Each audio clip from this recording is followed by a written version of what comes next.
It's the entire GOP, because at this point, you've had more than enough information to say, I can't support that. And so 0.3% of black voter support in the state of Michigan in this latest Michigan governor's voter poll. And guess who broke that story? Heartland Signal did, and it's catching kind of some national attention right now. I saw a couple people out of New York, media people out of New York talking about it. So that's why our heartlandsignal.com digital platform is a great place to be and grab information and share with people that you know. Down in Tennessee, well, I tell you, Tennessee just can't stop stepping on their tongues. State Representative Justin Pearson out of Memphis, who we've talked to here on WCPT as a guest, he fact checks Representative Michelle Reneau, who is a Republican, after she uses the Bible to defend dozens of founding fathers being slave owners, as she put it, and says that they shouldn't be judged because it was normalized at the time. So, Michelle, I guess we could say that abusing women because it was normalized at the time we shouldn't criticize them, which you guys know where I stand on that. I would have gone to my death defending a woman at that time and even today. So it hasn't changed if I were around in that time, Henry. And by the way, bless you. I would have gone to my death defending a woman being abused by a guy. And what, it's normalized, Mike? I mean, that's crazy. All three of us would be in jail if we saw that happening to some woman. And then we don't even have to know who she is. Somebody's catching some hands, right? But she wants to say that we shouldn't criticize founding fathers because slave owners, it was normalized. And the word normalized is such an insensitive word, an inappropriate word. Oh, my gosh. It didn't end there. She says that they falsely, the statement, all men are created equal, applied to slaves when the Declaration of Independence was written. State Representative Sam McKenzie gets after her, a Democrat, saying that my forefather was not treated equally and was not considered fully human. So, Michelle Reneau is catching some heat from state representatives in Tennessee about her wanting to use the Bible as a justification, a book. But they want to ban other books that talk about the truth that happened and has happened. They want to ban use the Bible, but ban other books that talk about the truth of this insanity that she's putting out there. So make your way over to Heartland Signal. You can read them yourself. You can see the clips yourself. That's why I say that every morning and try to, drill down a little bit on some of the articles that we have there, because they, our team in Heartland Signal is just great. The folks there really get things done, and you want to make sure you're plugging in to that. Okay, on today's show, Kurt Mullett, Hoosier Blue 63, is going to be hanging out with us, and we are going to have a special guest joining myself and Kurt this morning, and looking forward to those guys being with us. As you know, Kurt he's all over the place, and he's always tapping into new voices. So one of his guys, Jake Guyette, will be with us along with Kurt in the 6:30 hour. We're kind of changed things up a little bit. Why? Because today we will have legendary Pulitzer Prize winning MS News journalist, writer, author, Eugene Robinson is going to be with us in the 7 o'clock hour. So I'm excited and excitedly nervous to chat with Eugene. But that's who's hanging out with us today. Kurt and Jake will be with us. And then we've got Eugene hanging out with us at 7 o'clock. So I want to put this out to you guys, because this is a question that I was asked this weekend. And I want to know what you guys think the definition or the answer is. And there's no wrong or more right than other answer. But I was asked this question by a friend on Saturday who is, mildly politically active, but she's genuinely, she doesn't need a label to point out where she stands. But she asked me the question. She said, Richard, what is it? What is a progressive? What does it mean to be progressive or to be a progressive? And I did my best to answer the question in a way that was something she could take from it and go, okay, I get that. I don't always answer questions with the goal of being right. I answer them with what my experience is and then how a person can take from that and try to use it to then further the conversation with someone else. And I pointed out, Teddy Roosevelt was one of the early progressives in many ways. But to that end, I want to get from you guys, and the lines are open, so call. We'll get you in throughout the course of the show. And most definitely, we will talk to you after our guests are on. But I want to hear from you guys, both by text and by phone call. What does it mean to be a progressive in your definition? What does it mean to you? And what do you think it means more globally in our political conversations that we have? Let's talk about that today. But right now, let's take a quick break. The number is 773-763-9278. You're listening to Choose Views on WCPT AM 820 in Chicago and WARR 1520 AM and 103.5 FM. From Warren County, North Carolina, I'm Richard Chu. We'll be right back.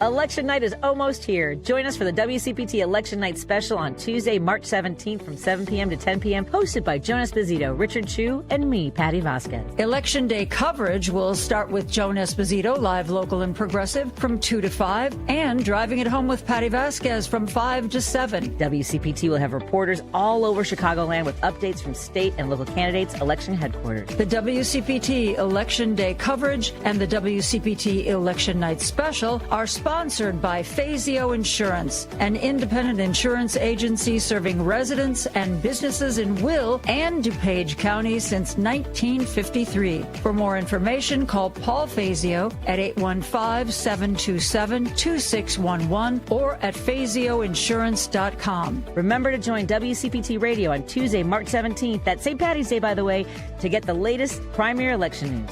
See you on the radio at AM 820 and WCPT820.com. You're listening to WCPT 820 because facts matter.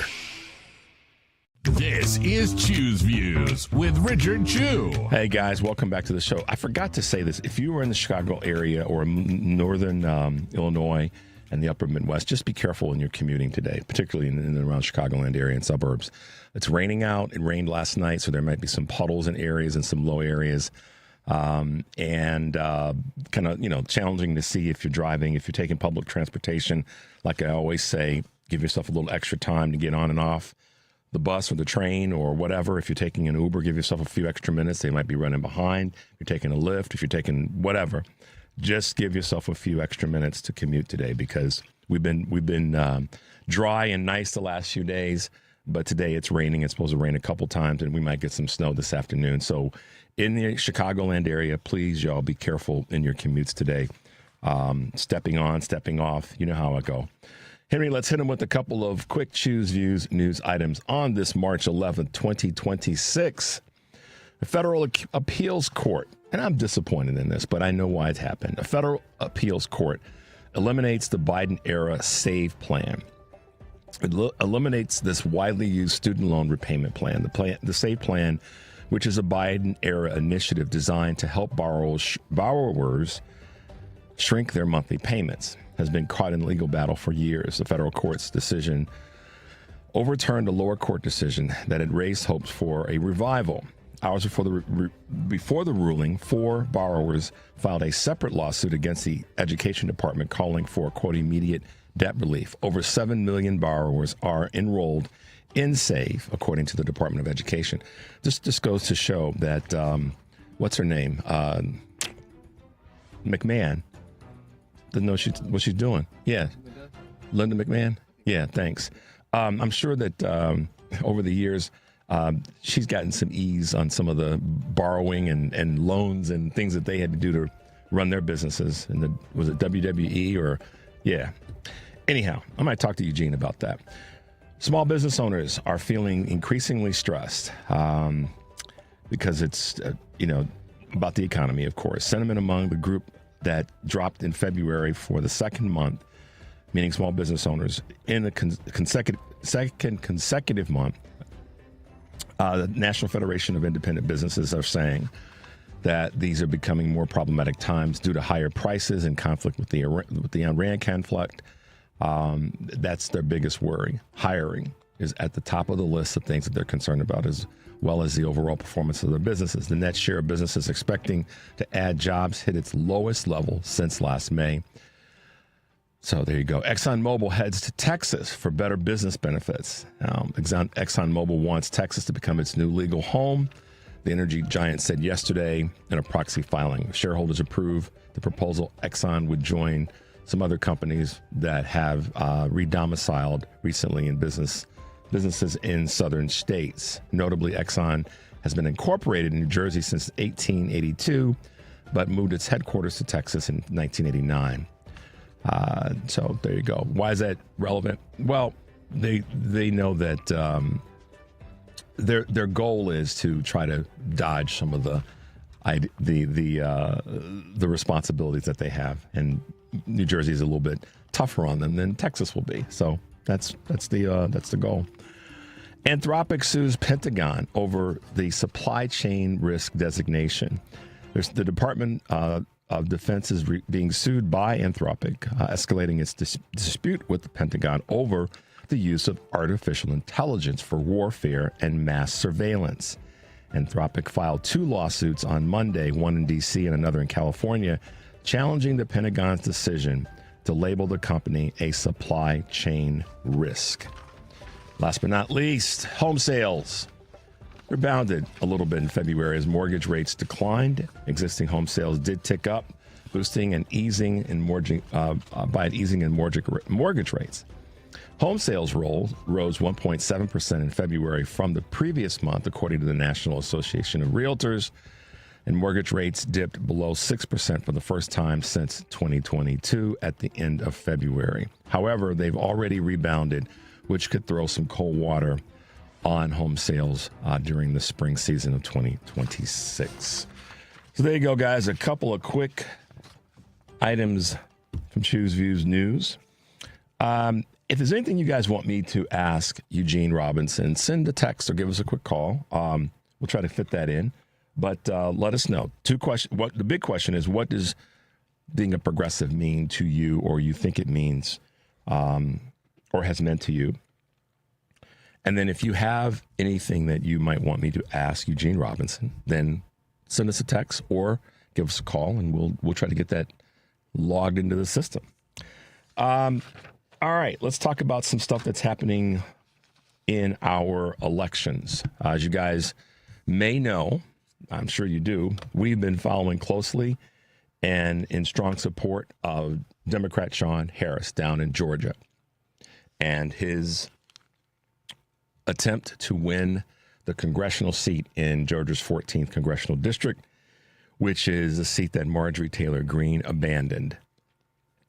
So here are some of the results from last night. As you know, this was the special election for that seat.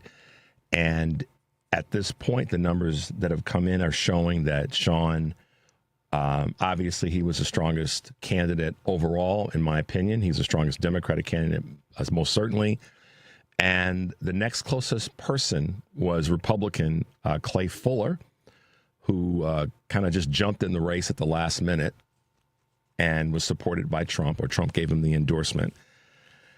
But here are the numbers. Sean Harris got 41.5% of the vote, and the next closest person, which is a Republican, Clay Fuller, only got 33.7%. Now, there were other Republicans that were in the race that got like 12.4%. I think that dropped down to just under 10%. A guy named Colton Moore. So the top 3 were Sean Harris with 41% in round numbers. Second to that, this Republican Clay Fuller, 33%, and another Republican, Colton Moore, got I think 9.4%. Fuller, who came in second, resigned his role as district attorney to run in a special election. So he really didn't have any desire to do this. I mean, if he did, he should have been in the race. If he actually felt that Marjorie Taylor Greene was a problem and shouldn't have been there as a Republican representative, he should have run against her in the first place last time. So clearly, this is a situation, at least I'd say clearly in my observation, that they're throwing people into the race because they don't really have anyone that is really worthy of the citizens of the 14th Congressional District in Georgia. Or else this guy would have been in the race a while ago. The conversation around him, around Marjorie Taylor Greene potentially leaving goes back to the summer, last summer, 2025. Fuller doesn't really seem to be someone that really cares about helping the people. He's more concerned about preserving a seat for the Republicans from everything that I've read and his talk. So what we have to do is we've got to work really hard to support Sean in this runoff, Sean Harris, which is taking place on April 7th. It's going to be Election Tuesday there in Georgia. This is a huge, huge, huge race. I can't state it enough. This win, if we can do everything that we can do, and I'm going to do everything that I can do. I reached out to Sean's people last night, and I said, what can I do to help? And congratulations. That's a big number. He got a large 41.5% in a field where there were, I think there were 20 people running. There were 2 independents, I think 2 Democrats, and like 16 Republicans, something like that. 15, 16 Republicans, if I had the numbers, in that ballpark. But Sean is 9 percentage points ahead of the Republican. And that, when you look at that and say, okay, that's a big gap. My question is going to be, the Republicans that voted, the people that voted for the other Republicans, where will they go? Will they go to Fuller and make up that 9 percentage point gap? God, I hope that doesn't happen. Because that means he just limped in to win. Can't stand the runoff in the first place. I mean, but it is what it is. We have runoffs in different parts of the country, some in Democratic areas, some in Republican areas. So that's more my opinion than anything else, which I take responsibility for. But he got 41.5%, Sean did. So we've got to do everything we can. I'm going to get every bit of information I can for every listener across the country to help Sean win this seat. We'll have him on again before we get to the election. We may have him on twice. Why is it important? The seat, it's numbers. You know, this is addition for us, not subtraction. We want to add. I mean, we don't lose any ground by seats if Sean were not to win. We don't lose any ground because it's already a seat that's a Republican seat. But if we win the seat, and I say we, Sean wins the seat, we win as a country. We just do. Because it gets us that much closer to being able to push back. And it makes the midterms that much more significant in terms of how we flip the House of Representatives. That impacts all of us, guys. I don't care where you are in the country. Us taking back the House affects all of us, impacts all of us. But my goodness, the impact that it'll have right now, we have another seat, is about the momentum that we've started going back to special elections on state levels last summer and fall to wins that we had in November and things that we've had since then. And it's going to send a loud message. And I know, and the Republicans know that. It sends a loud message about the numbers and getting closer to Democrats taking back the House. But it also sends a loud message to the GOP that people are not liking what's happening from their party, not just Trump, but their entire party. So I can't overstress this, how important it is that we all galvanize and do what we can to help Sean win this seat. I know I'm going to. And I'm asking you guys for the same support. And look at it from this perspective. I think this is something for us to be excited about. That he got 41.5% of the votes with all the other people in the race. So maybe, just maybe, this guy, Fuller, hit his ceiling. And Sean holds that proportionate percentage, and gets a few of the other people that had fewer votes. Maybe.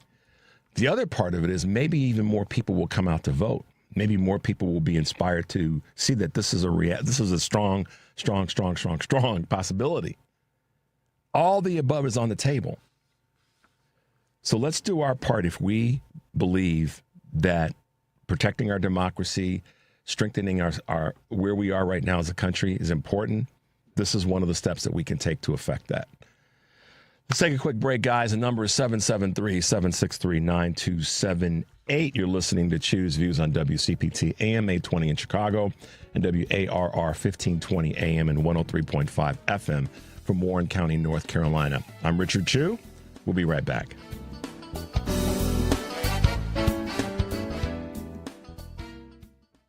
Robin Kelly grew up behind the register in her dad's grocery store. So she knows what it means when the same groceries cost more each week. Under Donald Trump, corporations get tax breaks, loopholes, and a green light to price gouge. Families get higher grocery bills, higher childcare costs, high healthcare premiums. It's Trump's economy. Corporate profits first, people last. In Congress, Robin Kelly's been fighting back. Robin took on insurance companies to lower drug costs. She wrote the law extending Medicaid for new moms to a full year because cutting care after 60 days was just wrong. And now Robin Kelly is running for Senate with a people over profits agenda. Medicare for all, so healthcare isn't a ripoff. Cap on childcare costs so families can work. And crack down on corporate price gouging so you're not punished at every turn. People over profits. Robin Kelly for U.S. Senate. I'm Robin Kelly, Democrat running for U.S. Senate, and I approve this message. Paid for by Robin Kelly for Senate. You're listening to WCPT 820. Here's the latest Chicago weather update. Alexa, play WCPT. WCPT from TuneIn.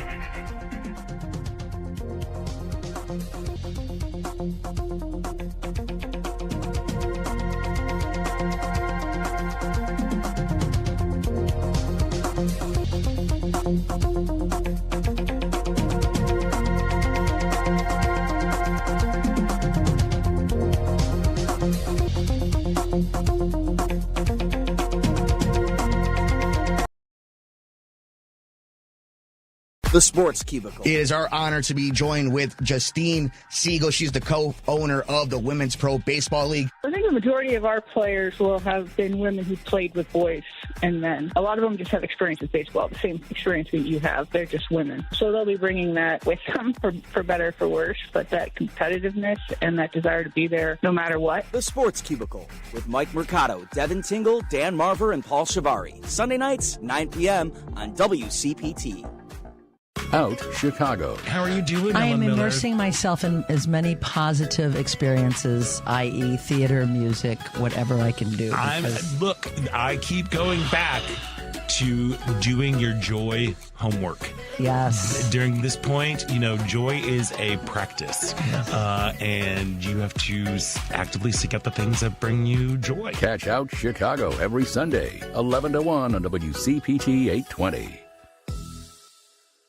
Dive deeper into the heart of the news and stories at WCPT 820 and across the Midwest by checking out our website, heartlandsignal.com. It's the coverage I can count on every time. For the latest news updates, in-depth analysis, compelling stories, comprehensive election coverage, live streams, and thought-provoking opinions, head to heartlandsignal.com. When I need to know, they're there. They keep me informed and updated wherever I am. Stay informed with WCPT 820, your go-to source for where facts matter. The Family Meeting. This is Dr. Sharon Bethune. She's at Northeastern Illinois to teach us about the history of Haiti. And think about this in the context of colonization that has caused things like what we see going on at our southern border. When we talk about colonization, they choose to destroy and kill and massacre the people. So that began to happen. Indigenous people of that land begin to die out because they fought diseases and wars. Sundays 4 to 6 p.m., The Family Meeting. Chicago's Progressive Talk, WCPT 820, where facts matter. Welcome back to Chew's Views with Richard Chew. All right, guys, welcome back to the show. Thanks for hanging with us this morning. Hey, you heard what I had to say earlier, so let's make sure we're involved. It's Wednesday, so our good friend Kurt Mullett from Hoosier Blue 63 is hanging out with us, and we have a guest also. Jake, is Jake with us too? Oh, yeah, Jake's in the house. Welcome, guys. Good morning. Welcome to the show. Good morning. Are you there? Yeah. Okay. Good. I'm looking. Yeah. I'm looking at two different screens. So if it looks like I'm looking away from you, it's because I'm looking over Henry's board. And no worries. So anyhow, well, first of all, Kurt, welcome. Glad you're here. It's Wednesday. Glad we got everything fired up. And Jake. Yes. See, listen. I'm upset with you guys right out of the gate. and so why do you have me looking like Boo Boo the Fool? You guys have on the dark yarn ball gotta caps. Represent, right? And why didn't you hook up your boy? Why didn't you send me one? Just not enough time. We're working on it. We're just not there yet. I'm just playing, man. I'm just playing. Jake, it's good to meet you. You're on the list, man. You're on the list. I'm on the list. All right, fair enough. Yeah. I can roll with that. Jake, it's great to meet you. Thanks for hanging out with us this morning. Kurt, obviously it's Wednesday, so it's our brotherly sharing time. It's our Absolutely, it's our faith time. Listen, I got to read to you guys something that Kurt posted that ties into one of the things I was saying earlier about this representative down in Tennessee talking about the Bible justifies or because it was normalized that the founding fathers had slaves. Okay, Kurt posted this, guys. If you're quoting scripture online to justify the illegal war in Iran, you are part of the core problem in this country. Man, Jake, don't those words resonate? They sure do. I mean, it's everything right now, and it's what we're experiencing as a whole community here. You know, without a doubt. Well, Kurt and I are the two old dusties in this conversation. So, Jake, take a moment and kind of introduce yourself to our audience and let our folks know a little bit about you. Yeah, definitely.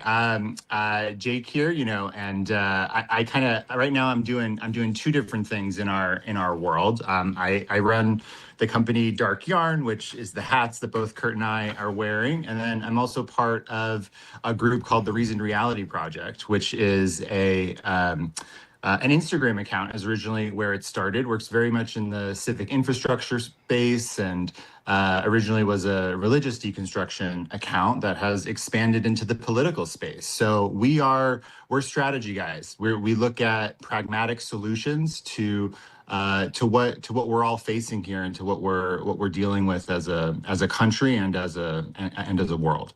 Yeah, and I go back to Kurt's posting about if you're using quoting scripture to justify the illegal war in Iran, or using scripture to and listen, as the black dude in the room, I've heard that used by people for all of my life that enslavement was it was part of God's I've heard that garbage for years. But to Kurt's so well positioned point, you're the core problem in the country. Kurt, talk a little bit about that and what drove you to post those great words.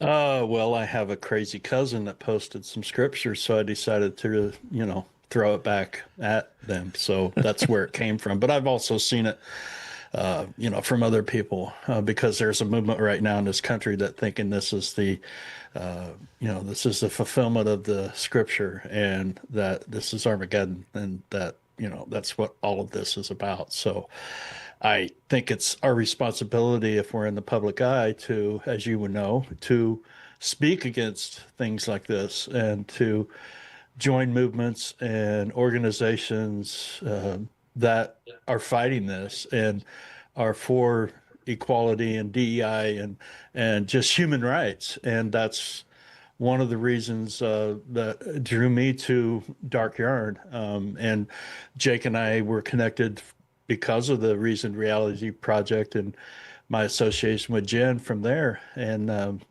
Jake and I have started to develop a friendship and working together on help building this brand and letting people know what it's about, and that it's not just buying a piece of clothing like you would go into Target or from Amazon. You're actually becoming part of a movement and to make a change in this country, something that progressives can actually get involved in and know that when you purchase this hat, $6 goes instantly to funding in many different cases around the country. And right now I think they're focusing on Minnesota. So I'll let Jake talk about that because he's but this is one of the things that's great about being in this world, Richard, and I've talked to you about this before. I so appreciate connecting with you and the relationship we built and how we have expanded and brought in the Sean Harris's and all these other people, and now Jake Guy into our world, that we're building this line of defense, and it just keeps getting bigger and bigger, buddy, and that's what we have to do.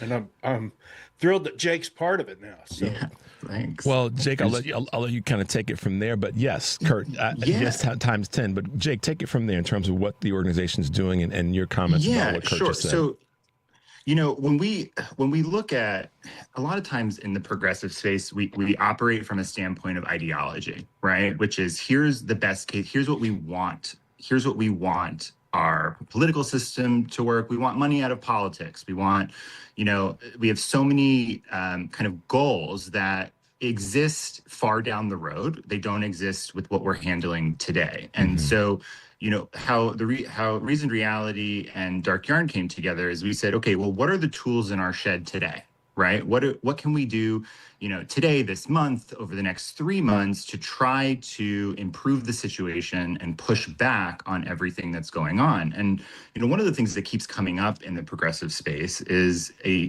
giant lack of funding, okay? Where, but from political candidates to, we could have a whole conversation about all of the civic infrastructure that has just been slashed across the country, left and right, which is very intentional. And so we said, when you look at all of our, friends' Instagram posts and everything going on, it's awareness. We all at this point should know what's going on in this world, and how we're approaching it is saying, okay, let's start to approach it with solutions-based, messaging and try to solve that. So, Dark Yarn, which is the apparel company which I run, we said, hey, like, we're not profit extractors. We don't look at our customers like consumers, they're customers. And we said, why don't we, there's, business is supposed to, in our passionate belief, to give back to the communities, is supposed to, there should be enough money for, to reinvest in the company, to sustain your employees. And we should also be able to contribute to impact causes. Right now, what's going on in Minnesota is not over. And, the media cycles focus all of us to look forward, right? Here's the war in Iran. Here's the Epstein files. Here is this next disaster. And what we don't see is when the cameras move on, right? We've got this devastation behind us. Yeah. And so we said, why don't we take our apparel company and start putting a fully transparent fixed dollar amount to every item on our site, so people can participate in starting to rebuild what has been dismantled. And that's the core that's the core concept here of what Dark Yarn is doing from a commerce standpoint to raise some funds for this movement. Well, obviously the effort is phenomenal and needs to be applauded. And the substance behind it or underneath it, the foundation, comes from a great place, which is, you know, there's nothing wrong. There's everything right about making money. Let's just do the right things with it when it's made. And let's not look at the ways of how can we continue to gouge and take from the folks who are our customers with whatever it is that's being sold.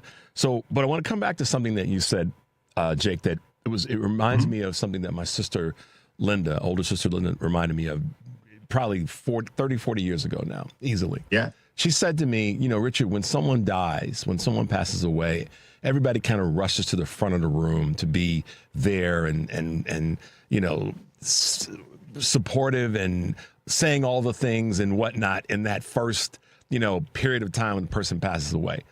And she said, what really happens, what you really want to do and be is the person that's there a month down the road, 2 months down the road, when all the people that rush to the front of the room have gone and they're no longer there really actively supporting, checking in on, knowing what that person who is, the spouse or the children or whomever, the parents, are going through a month down the road after the funeral. And I thought about that when you said this regarding our media and our attention. It's what's the next story? What's the next thing? What's the next issue? And this administration is really good at throwing a bunch of you-know-what against the wall and constant distractions so that we don't go back and fix the thing that was a problem or an issue or a tragedy a month ago. It's their whole strategy. It's their whole strategy. That's their whole strategy. And so I love the fact that you are mindful of that is a big part of why we keep having these repeated situations and ones that are, the repeat is just of the chaos and the repeat is of some of the same situations. And, to go a layer deep, I mean, you're completely right. And it's the core concept of when we look at the support, right? So we talk about the funeral, people showing up for the funeral. It's the same thing with what just happened in Minnesota, right? It became this intense event, right? That was the funeral. I mean, unfortunately, literally. Mm-hmm. And, and what happens is the funding then comes up and, not everyone can see my hands, but it comes in these waves, right? To where, we have a new press cycle, everybody shows up, supports, and then it dips, right? What we're very focused on doing is creating a flatline growth curve for it, right? To where we can sustain that. And that's something that a brand and a cultural movement in, whether it's clothing, and we all wear clothes, right? Everybody does that. So that's where something where a community can come and rally around it. We no longer see these peaks and valleys. We see a straight line growth to then when the next, instance comes up, when the next, we're prepared, right? Yep. We're prepared to jump on it, and we can support in ways where we're not catching up, and that's the goal here. Yeah, that's great stuff, Jake. You're listening to Choose Views on WCPT AM 820 in Chicago and WARR 1520 AM and 103.5 FM from Warren County, North Carolina. I'm Richard Chu. We're talking with our good friend Kurt Mullett from Hoosier Blue 63 and our new friend Jake Guyette, who has made it clear that you bet on bold and you do things that support the people that need support. And I like the title, Dark Yarn. That's pretty cool. Yeah. That's really cool. Kurt, you've been busy as always. As I say every week, one of my favorite things to do during the course of the week is make myself laugh by pulling up some of the things that you post on social media. The good thing about it, and Jake, you probably have come to become accustomed to this, is that the posts that Kurt has on social media, unlike on our radio show, allow him to cuss and to say. To say the words that are all in our brains. But how you been rolling this past week, man? It's been obviously yet another crazy week of things that have been happening. Give us your quick 1 minute, 2 minute drill. Yeah, I've actually last couple weeks I've actually amped it up a little bit. You know, I've always thrown in a word or two here in the past. You know, but I've always tried to be professional about it and not use a lot. But I'm fed up, man.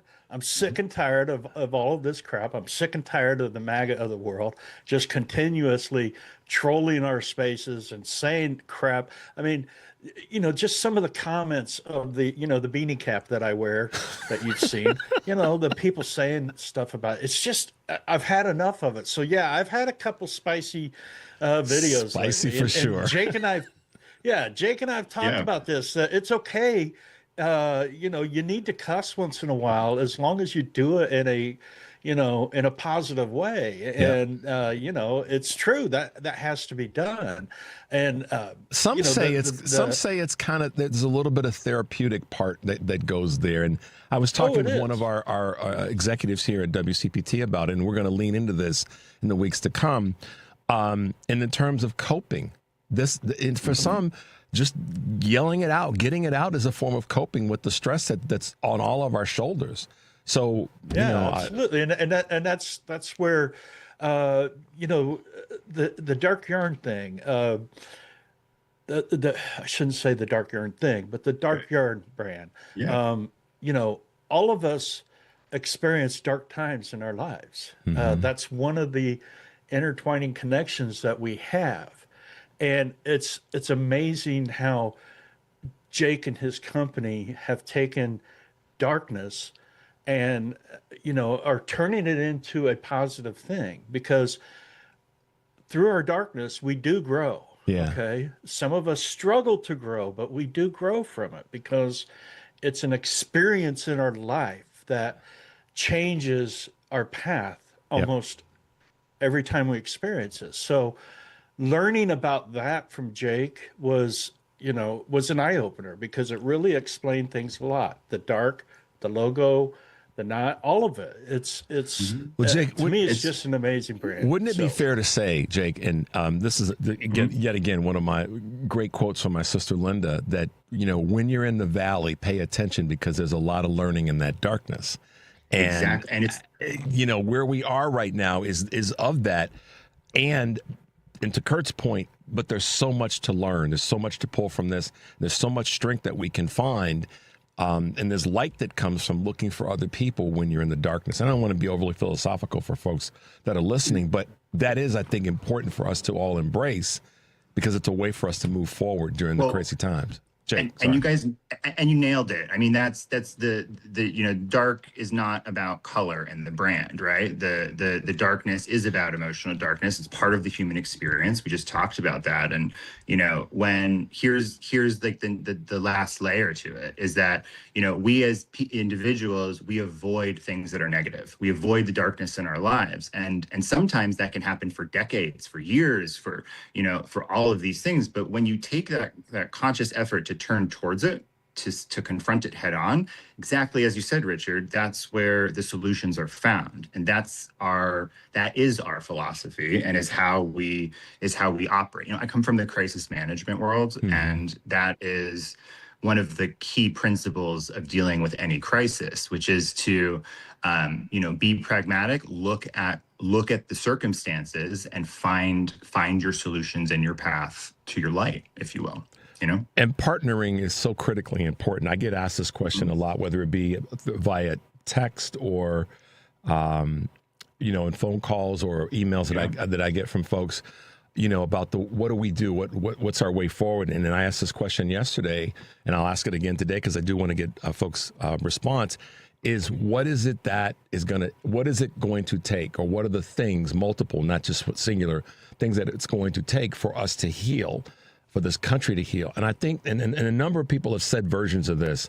We have to acknowledge, and this came from one of our callers yesterday. Andre said, just talking about racism as an example, he said, we got to acknowledge that it exists before we can fix it. And I would say that's one of the easiest is not the right word, but that's one of the most direct ways of dealing with where we are, is to acknowledge that these problems exist, whether it be racism, sexism, economic issues, the list goes on. And I'll come back to something why I think it's relevant to what you're doing, and the word yarn. and the connectivity that's there. One of the things that I found real interesting with this group that I've had on for about a year called Leaving MAGA is that the guy that started it, Rich Lojas, says that when they acknowledged that they were in a cult, or acknowledged that the things that drove them into being part of MAGA was because of some dysfunctions that were historical darkness that never got addressed, then they went down this path. But the minute they realized that they had kind of run out of oxygen, they needed to change. And I think that applies to so many areas of our lives, but it certainly applies now when this political environment that we're in, is that a lot of people that are part of MAGA need to acknowledge that there's some dysfunction that's been part of their lives. That's and of course, a lot of it's been, they've been brainwashed. We know all those other pieces, but I'm willing to say for those who are trying to get away from this craziness, that want to get involved, that want to fight, there's an opportunity for you here. You got to sit at the back of the bus. But yeah. Said it. Jake, you go from there, my man. It's one of those things to where, one of my favorite things that I read, it was actually a poem about it, but it's so powerful the other day. It was looking ahead, right? 10 years, 15 years down the road. What's going on right now is going to be history, right? And what I want to tell everybody is that your silence right now is going to be studied, okay? They're going to say that maybe you didn't know, right? Maybe you weren't aware, right? Maybe you weren't anything, but when it all falls, right? What are you going to say, right? How are you going to show up? And I think that's really important to kind of, if you look back to the 40s and World War II and, entire populations that ignored what was going on, there's still an amount of that that's happening right now. So I'm trying to empower people's voices to say, don't be that studied silent population, be the one that is outspoken. And we talked about cussing. We talked about all those things. Be authentic, say what's on your mind, show up for it authentically. And that's where we're going to find these solutions. But I mean, tell me I'm wrong, right? It will be studied. It will be because we've got a template to show that it has been studied. And to your point, if we just go back to the 40s as an example, from World War I to World War II, yes, there were so many people, but because of their silence, it turned into complicity. Jump forward to the 60s, Dr. King talked about it, and I'm paraphrasing about. I think this is the readings from the jail when he said that I'm not so much distraught by those who are directly affronting me. It's those who are sitting in silence that know this is wrong. And I don't always get Dr. King's quotes word for word, but I know what the meaning is behind it. He said that. Malcolm said it. Frankly, Bobby Kennedy spoke to it. And we are here in our generation, our lifetimes, kind of doing our own version of it. Guys, we're running out of time. Jake, it's been great to meet you and have this moment to chat with you and find out about the work that you're doing. As always, Kurt is one of the strongest conduits in this conversation throughout the country. And you know that. What I'm saying, Jake, is the truth. So we got to give our man his flowers today. We both can give them to you, and you can accept them because it's the truth. So thank you so much, Kurt, for introducing us to Jake. Richard, as always, man, you're the one that brings it all together. I don't know if Jake's got time to say this or not, but I'm gonna.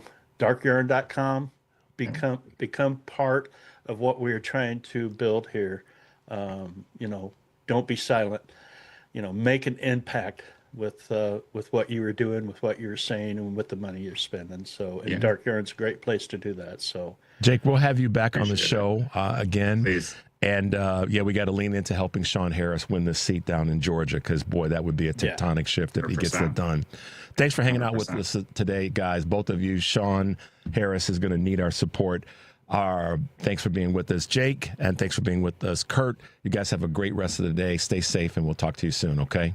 You too, Richard. All right, bye-bye. Thanks a lot, Richard. No have problem. a good one. Be well, guys. Let's hit a quick break, guys. 773-763-9278 is the number. You're listening to Choose Views on WCPT AM 820 in Chicago and WARR 1520 AM and 103.5 FM from Warren County, North Carolina. I'm Richard Chu. When we come back, we'll be talking with the great Eugene Robinson. We'll be right back.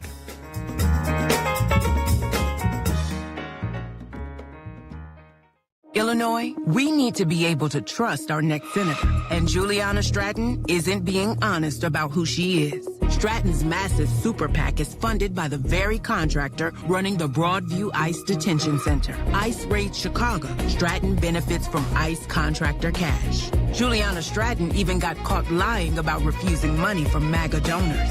We can't trust Juliana Stratton. Democrat Robin Kelly is a real progressive. Unbought, unbossed. Outstanding members of the House of Representatives, Robin Kelly. Barack Obama knows. Robin Kelly always fights for us. Lowering costs, raising wages, stopping gun violence. Real progressive Robin Kelly for U.S. Senate. Endorsed by the Congressional Black Caucus and elect Democratic women. Paid for by Protect Progress and not authorized by any candidate or candidates committee. Protect Progress is responsible for the content of this advertising. www.protectprogresspac.com. This is a WCPT Veteran Minute.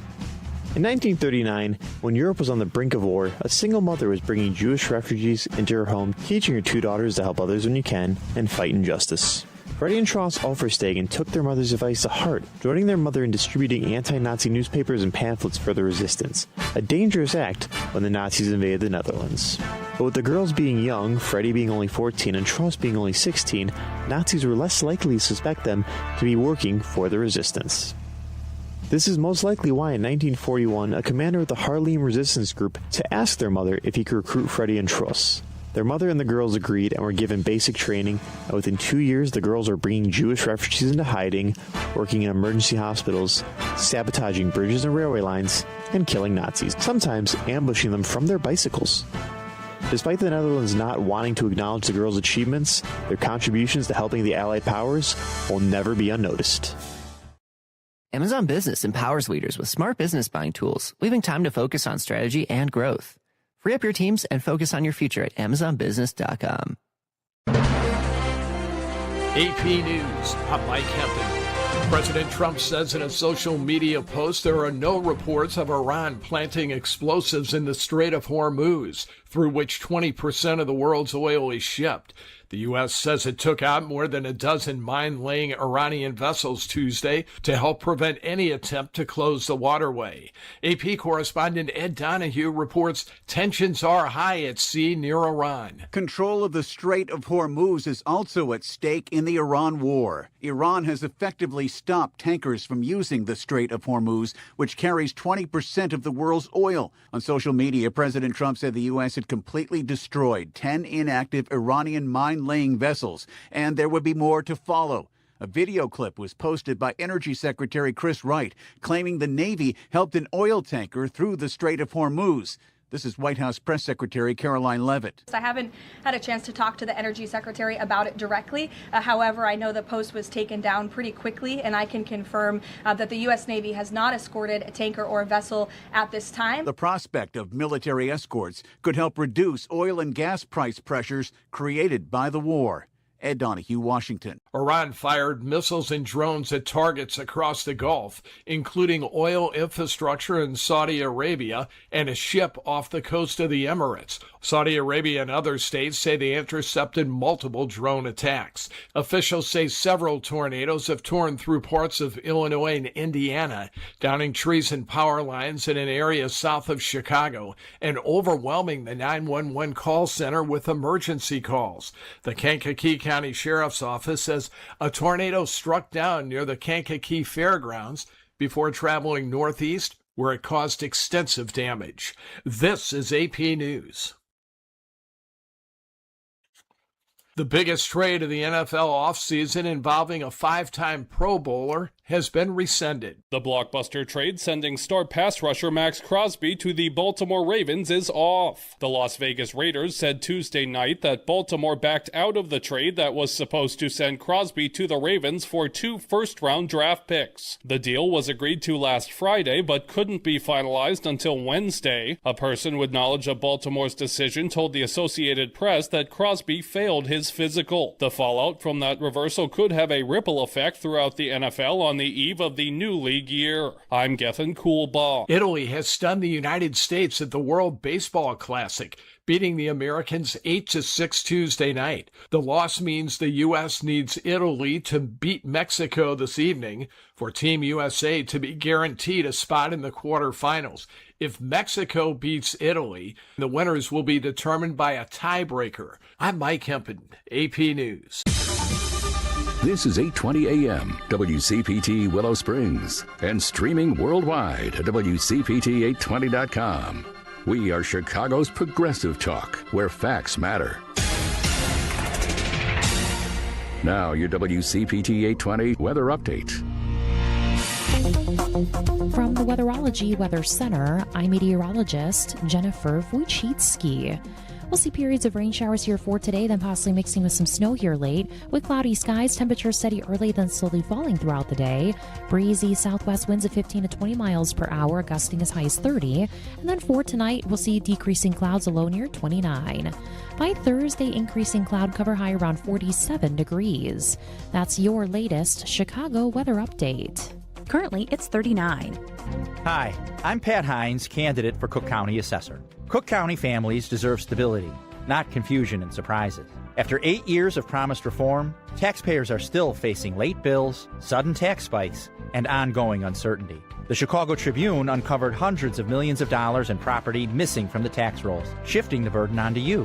When assessments are wrong, families pay more than their fair share. It's time for accuracy. It's time for accountability. Paid for by Hines for Assessor.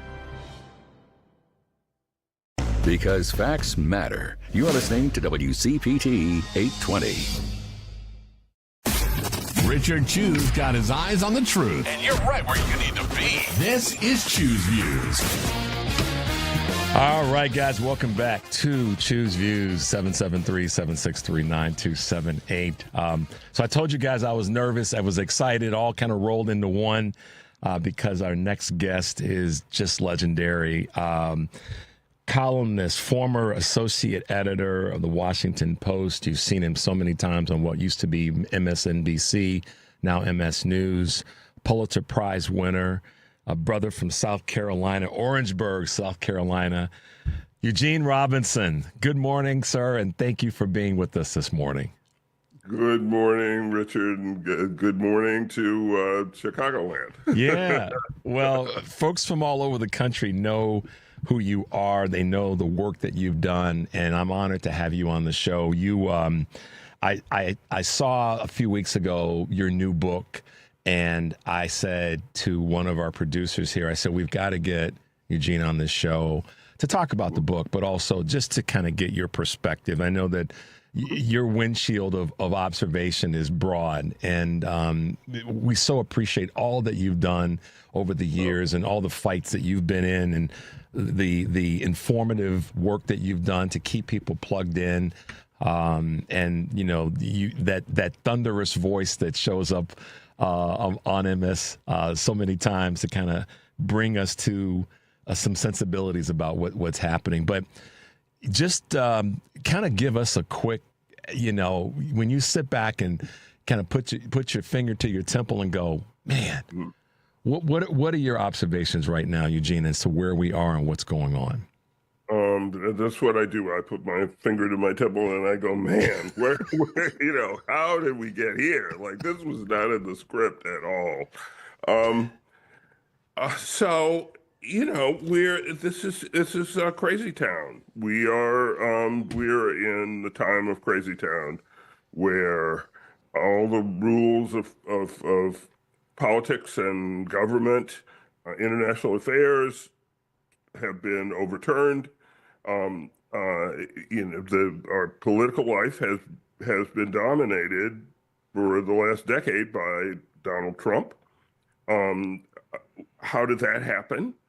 That wasn't, again, that was not in the script. And so now what's going on? Part of the government is shut down. We're at war in Iran. Our politics is nuts. The Justice Department now doesn't the Civil Rights Division is focused on what is perceived as reverse discrimination, and not not historic or actual discrimination, but discrimination against white people. The only refugees we're allowing into the country are white South Africans. This is, like I said, it's crazy town. And so, take a broader look. I mean, and I know we'll get to the book in a minute, but that is one of the lessons I learned in doing this book and looking back on 200 years of U.S. history through the lens of my family is that we have these cycles in this country. We have these times of progress, and I'm using progress, and that word as the root of the word progressive, right? We move forward, and more people, including African Americans, but all sorts of marginalized people. More and more of them are included in the we the people, are included as beneficiaries of the promises of rights and freedoms that in the Declaration of Independence. And so we take that step forward, and then immediately there's a pushback, and so it's 3 steps forward, 2 steps back, 3 steps back, maybe 4 steps back now. And I really see this as another one of those cycles.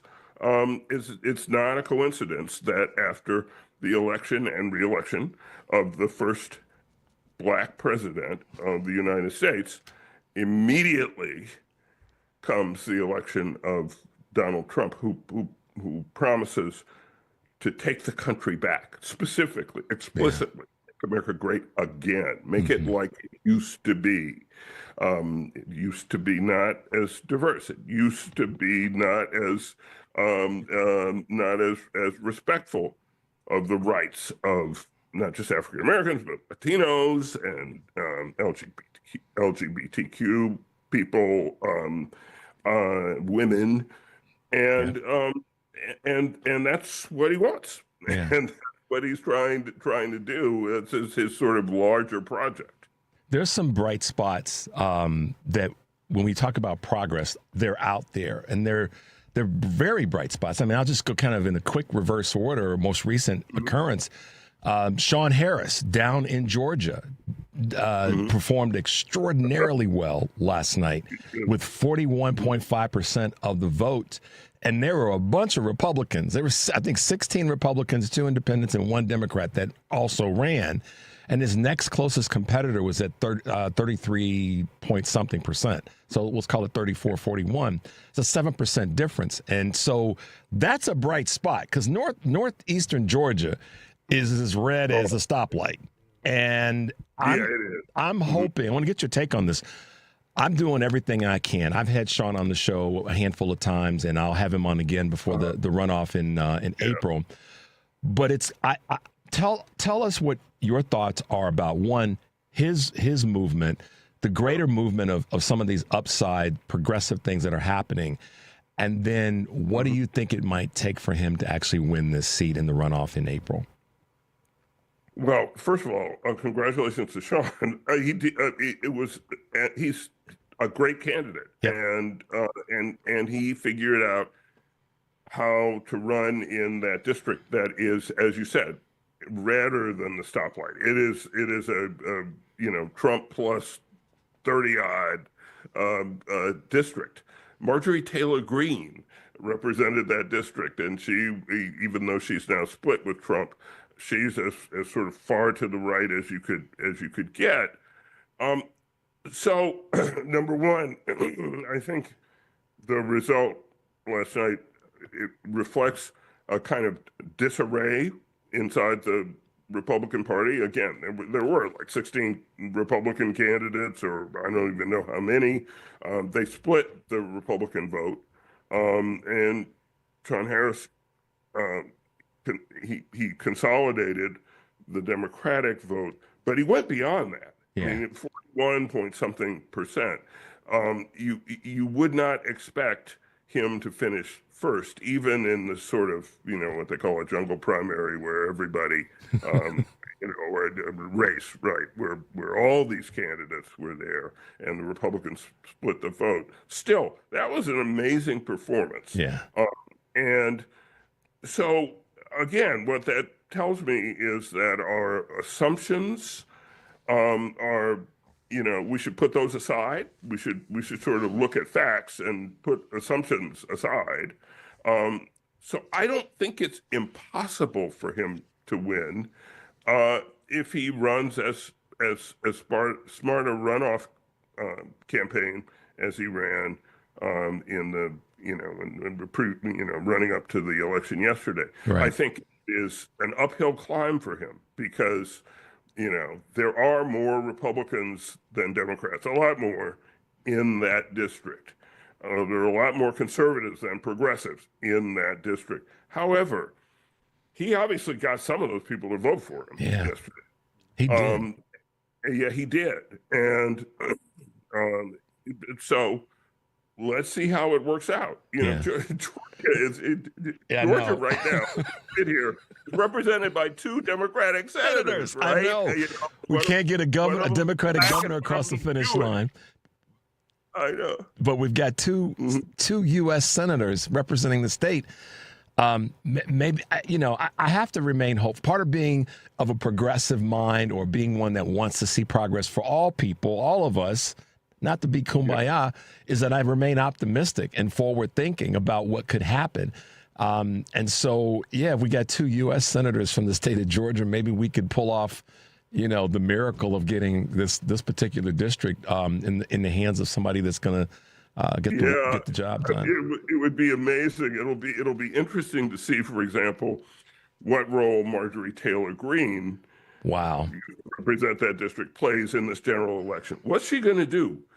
Because she has now gone rogue, and she's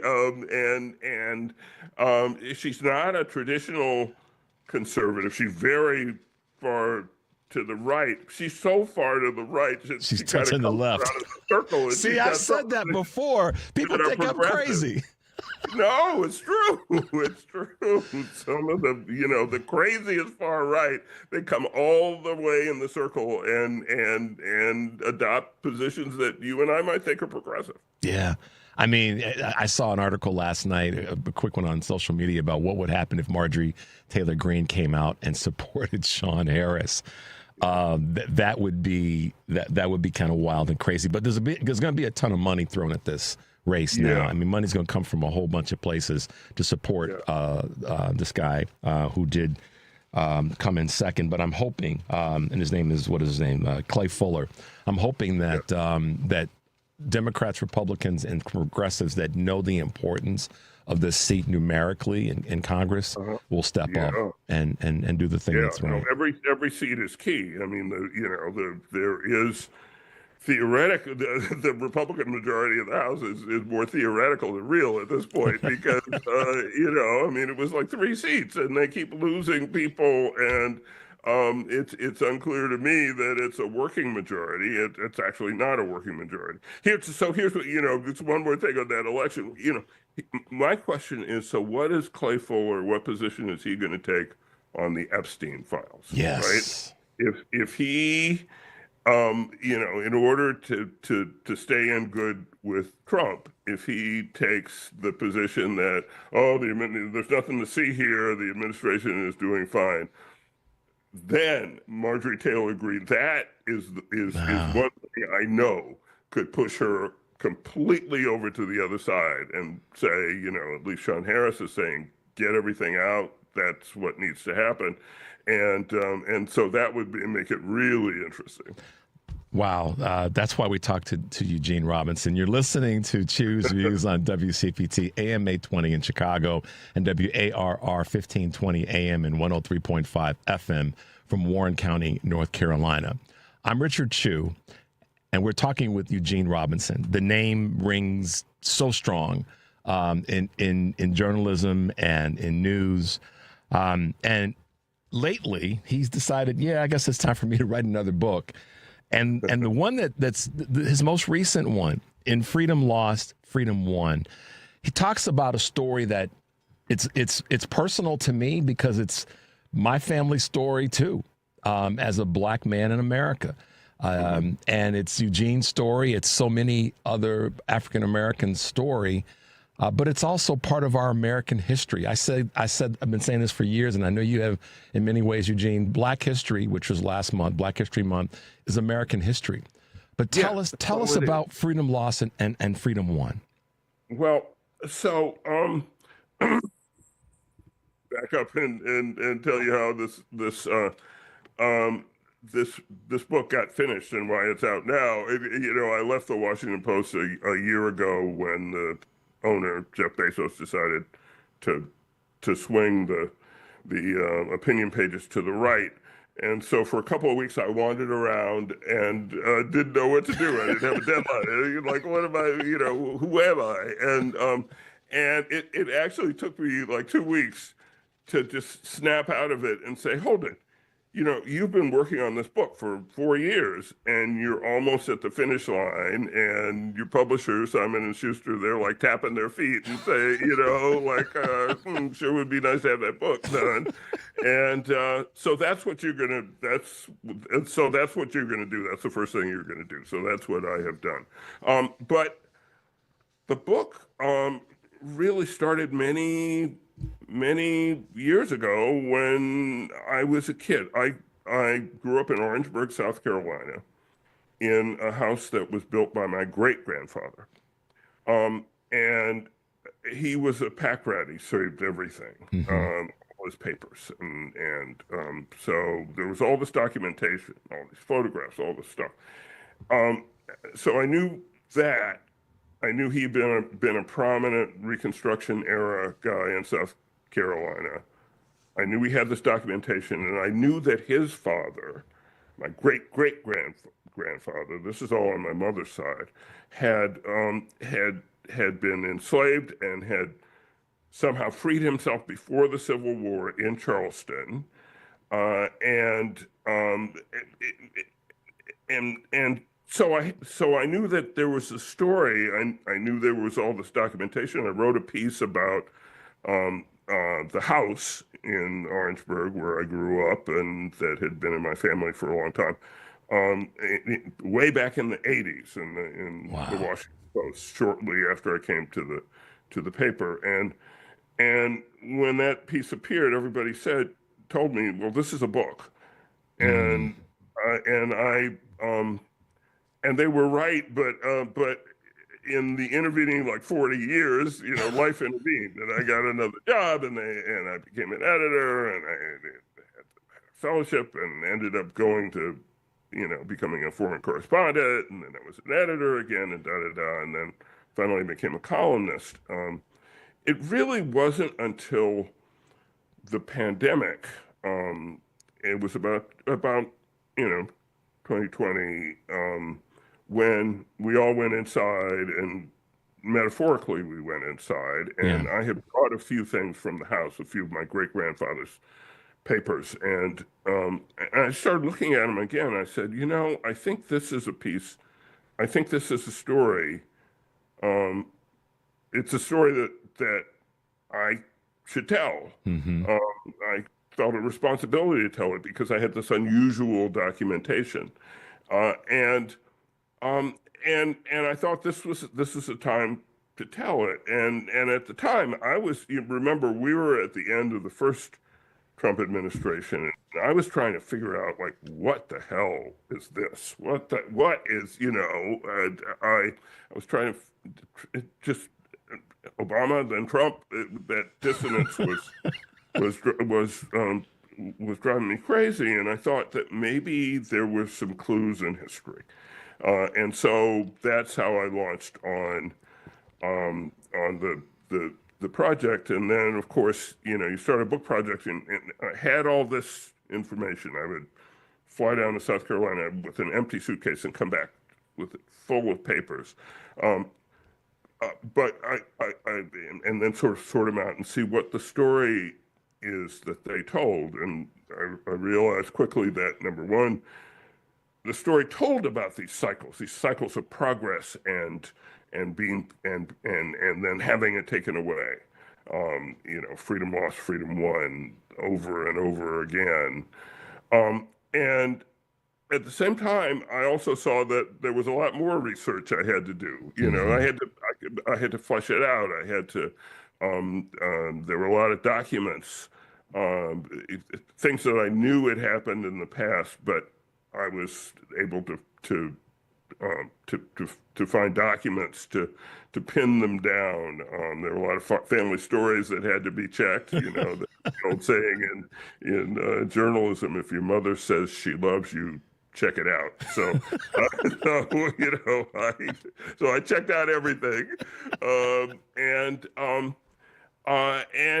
then it was. Then I realized, of course, I had all this documented information about my mother's side of the family. The book would be incomplete without my father's ancestors' story, which was a different story. It was a Great Migration story, right.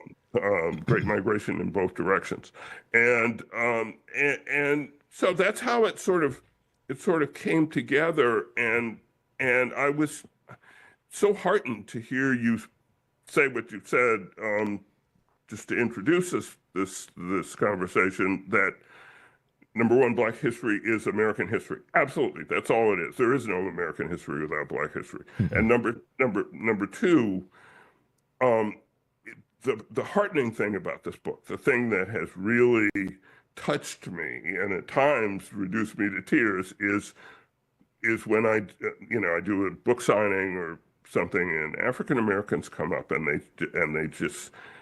say those two things: Black history is American history. This is my story. Yep. This is, and then they tell me their family story, what they know of it, and they say, they say thank you for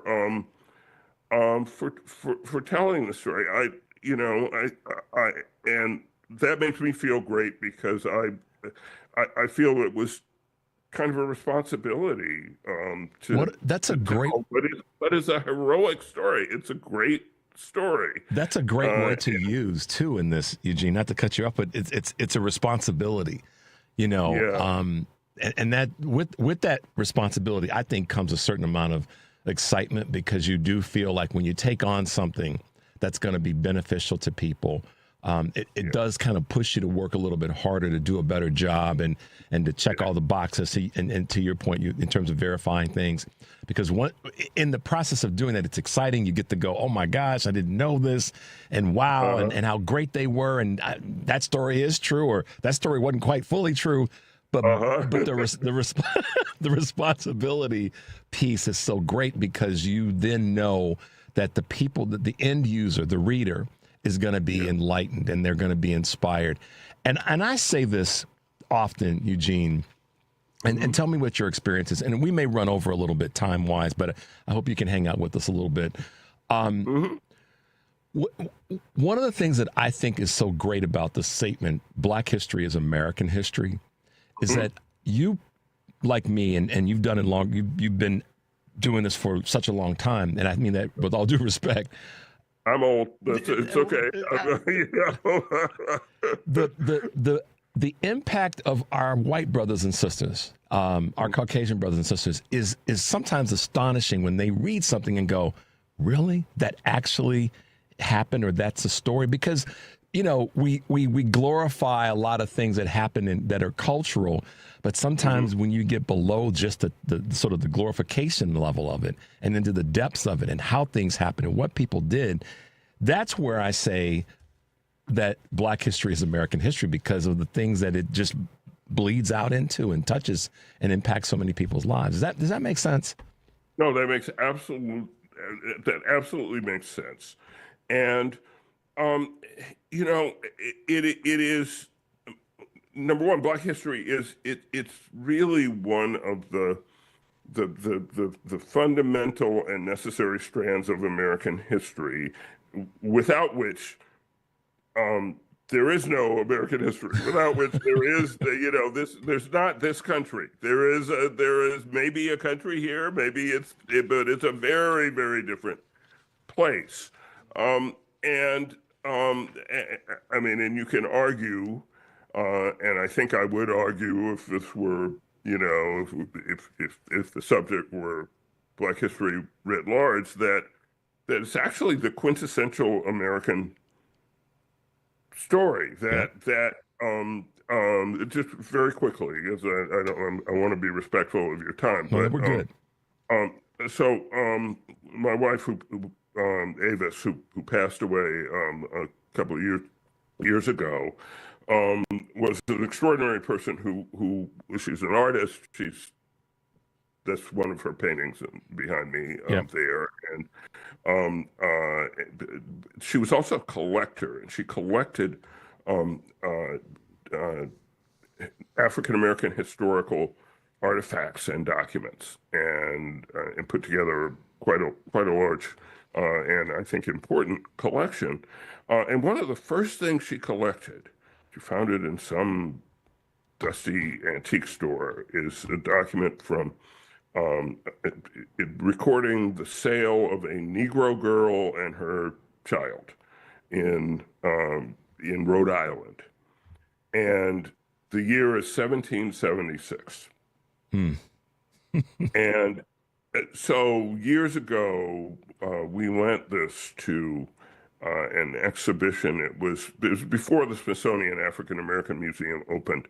Tavis Smiley put together a sort of traveling Black history exhibition, and it went all across the country. And they hung that document from 1776 next to an original copy of the Declaration of Independence, which was Norman Lear's, I think, and Norman Lear owns this copy of the Declaration of Independence. And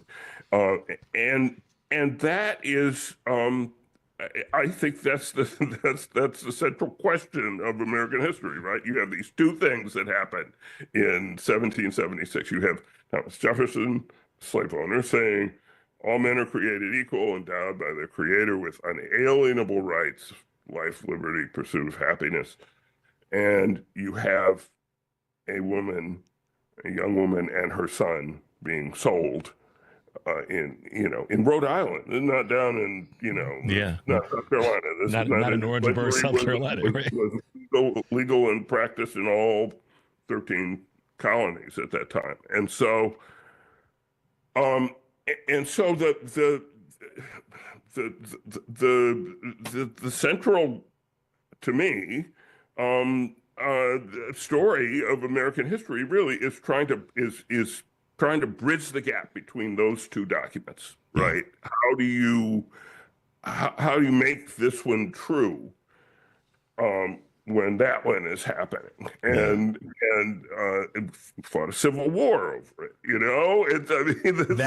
that intersection of fundamental. One thing that is trying to say that the country's progressing and stands for these things, and at the same time we have this other thing happening, this horror of human beings being sold, their humility and their dignity being in direct contrast to what the Constitution is trying to say.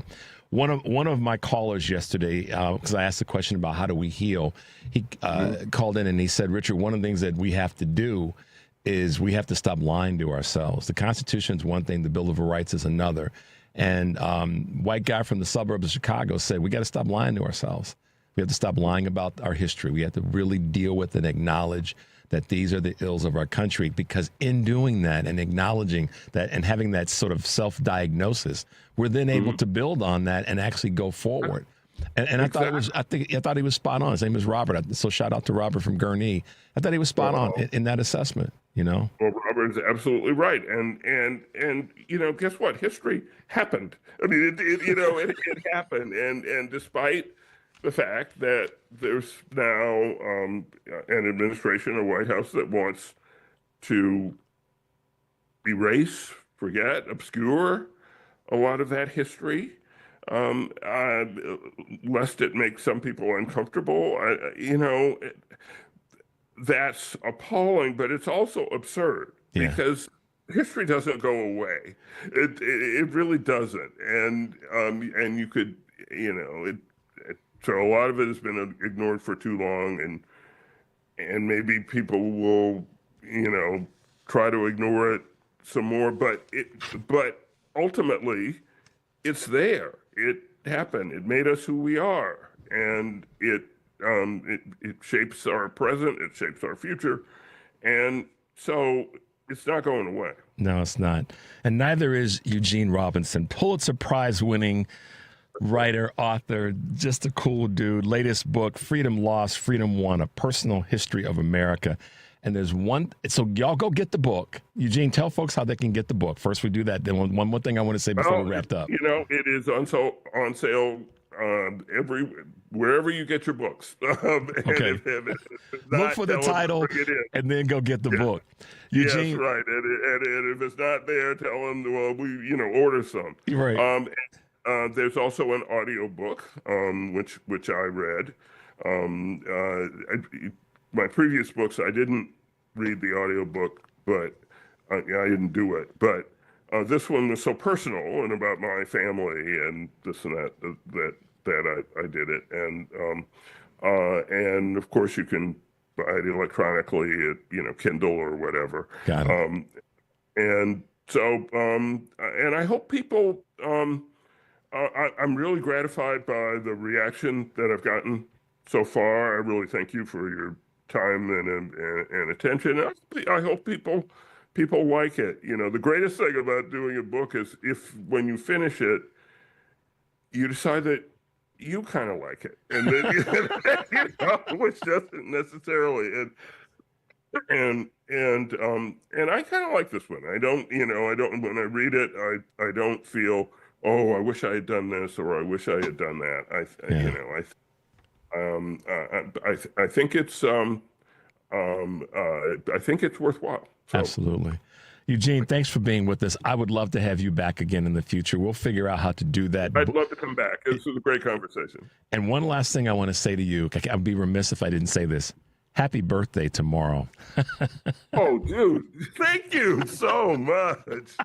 Thanks so much. I tell you, you're on top of it. Yes, it's my birthday tomorrow. Well, so thank you very much. Congratulations to a great book. Congratulations to a great career and a wonderful life. And thank you for the impact that you've had on so many of us. Look forward to having you back, Eugene. Thanks for being with us. Thanks so much for having me, Richard. All right. Bye now. Guys, let's take a quick break. 773-763-9278 is the number. You're listening to Choose Views on WCPT AM 820 in Chicago and WARR 1520 AM and 103.5 FM from Warren County, North Carolina. I'm Richard Chu. We'll be right back.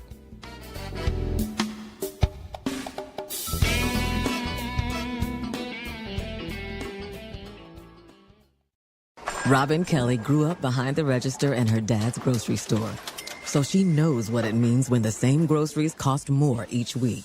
Under Donald Trump, corporations get tax breaks, loopholes, and a green light to price gouge. Families get higher grocery bills, higher childcare costs, high healthcare premiums. It's Trump's economy. Corporate profits first, people last. In Congress, Robin Kelly's been fighting back. Robin took on insurance companies to lower drug costs. She wrote the law extending Medicaid for new moms to a full year because cutting care after 60 days was just wrong. And now Robin Kelly is running for Senate with a people over profits agenda. Medicare for all, so healthcare isn't a ripoff. Cap on childcare costs so families can work. And crack down on corporate price gouging so you're not punished at every turn. People over profits. Robin Kelly for U.S. Senate. I'm Robin Kelly, Democrat running for U.S. Senate, and I approve this message. Paid for by Robin Kelly for Senate. Who is Kevin Ryan? Hey, that's me. I'm a Chicago public school teacher, union member, and Marine Corps veteran. Most importantly, I am a New Deal Democrat from a new generation, and I am running for the United States Senate to make our government work for all of us, not just the 1%. Now, you might not have heard of me because, well, I am just like you. I don't have millions of dollars to spend on TV ads, I'm not backed by a billionaire, and I've been excluded from the debates because I refuse to raise millions of dollars from the 1%. Instead, I am backed by ordinary people like you. I'm the only candidate to campaign in all 102 counties in my campaign school bus, and we fund our campaign by simply passing a hat around. So we thought we'd spend some of that money to introduce our campaign to you on WCPT radio. If you want to send a real progressive to the United States Senate and not another bought and paid for Democrat, go to kevinryan.com. Spread the word and vote for the candidate endorsed by Illinois progressives. My name is Kevin Ryan. I'm running for the U.S. Senate, and I approve this message. Paid for by people of Illinois and Kevin Ryan. You're listening to WCPT 820. Here's the latest Chicago weather update. From the Weatherology Weather Center, I'm meteorologist Jennifer Wojcicki. We'll see periods of rain showers here for today, then possibly mixing with some snow here late. With cloudy skies, temperatures steady early, then slowly falling throughout the day. Breezy southwest winds of 15 to 20 miles per hour, gusting as high as 30. And then for tonight, we'll see decreasing clouds, a low near 29. By Thursday, increasing cloud cover, high around 47 degrees. That's your latest Chicago weather update. Currently, it's 39. Hey Google, play WCPT. Streaming Chicago's progressive talk from TuneIn. He's not here to yell. He's here to inform and maybe stir the pot. This is Chew's Views with Richard Chew. All right, guys, welcome back to the show. Of course, the number is 773-763-9278. Just a reminder, you can call in, obviously, and as you guys know, you can text as well, just to say, hey, Chew, this is what I'm thinking about XYZ, if you don't want to call. But we do our best to try to read those over the air. One of our callers, Mark, says that he grew up in a town that was a neighboring town to Orangeburg, South Carolina, Norway, South Carolina, where Eugene was from Orangeburg, and this gentleman, Mark, is from Norway. So there you go. We got folks all over checking us out. So thanks, Mark, down in Florida. Today on Live, Local and Progressive, Joan Esposito will be taking your calls and talking to Mina Bloom, the investigative reporter of Block Club Chicago. And you guys need to check out Block Club. They do some great stuff. I've had a person on from Block Club, and I read them, and so they've got some great information. Aaron Kleinman, head of research at Heartland Signal. Bill Scher, politics editor of the Washington Monthly. His latest article is Cocky Iran Hawks Forget the History of Blowback. Illinois State Senator Robert Peters, 2026 candidate for Congress in the 2nd District in Illinois. That's Live, Local, and Progressive, weekdays 2 to 5. Here on WCPT AM 820, heartlandsignal.com, and tune in. And then tonight on Driving It Home, Patty Vasquez, we'll be talking to Paul Nolly, candidate for Congress in the 16th District of Illinois, Philip Andrew, Democratic candidate for Congress in the 9th District. And then the second hour of the show, Patty will join with the Up the North podcast with Minocqua Brewing Company and contributors Kurt Bankstad, Ben Kamenos, and Amy Thomas, and more. Driving It Home with Patty Vasquez, weekdays 5 to 7 here on WCPT, the Heartland Signal website, TuneIn, YouTube, and Facebook. Tomorrow, here on Chew's Views, my guests will include Melissa Bean, who's a candidate for Congress in the 8th District of Illinois, Illinois State Senator Willie Preston, who's a Democratic candidate for Congress in the 2nd Congressional District, and Kat Abu-Ghazaleh will be with us, who's a Democratic candidate for Congress in the 9th District. So, yeah, guys, we're doing what we should be doing, and that's trying to highlight as many of the congressional and the state candidates across the board that are running for office. Don't forget that we're also on Facebook, and we're reading your comments. So please leave your thoughts as well as like and share the page. Find it at facebook.com/WCPT820. And if you want to watch or share this episode or any of our past episodes, you can go to our YouTube page at heartlandsignal.com, one word. I'm sorry, Heartland Signal, one word, and then click on the Live tab. You can also subscribe to our YouTube page where you can find live streams and shorts from Heartland Signal's digital newsroom. Make sure you do that, guys. And also, we've got our candidate interviews that we've done with the election just 6 days away. We'll be posting all of our candidate interviews on on heartlandsignal.com/candidates. So make sure that you are plugging in and sharing and doing what this is one of those things that you can do. When I'm asked the question, Richard, what can I do? How do I do this? This is one of them. Follow our stuff, sign up for our stuff, and then pass it on to people. How do you think that somebody from California, they can't, they're not listening on terrestrial radio because it's, we're not broadcasting a signal out there. But we have folks from California that call in because they find us on social media.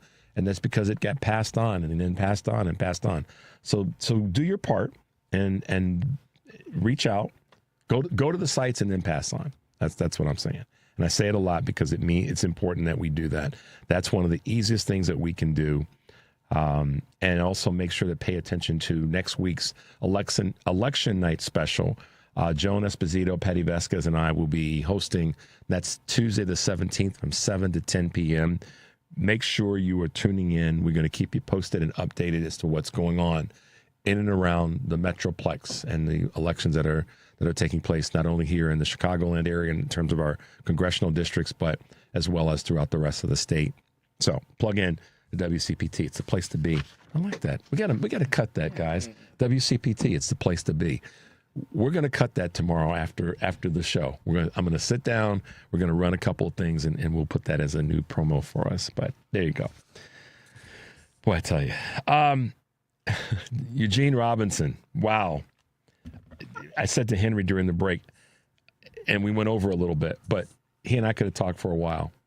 We could still be talking.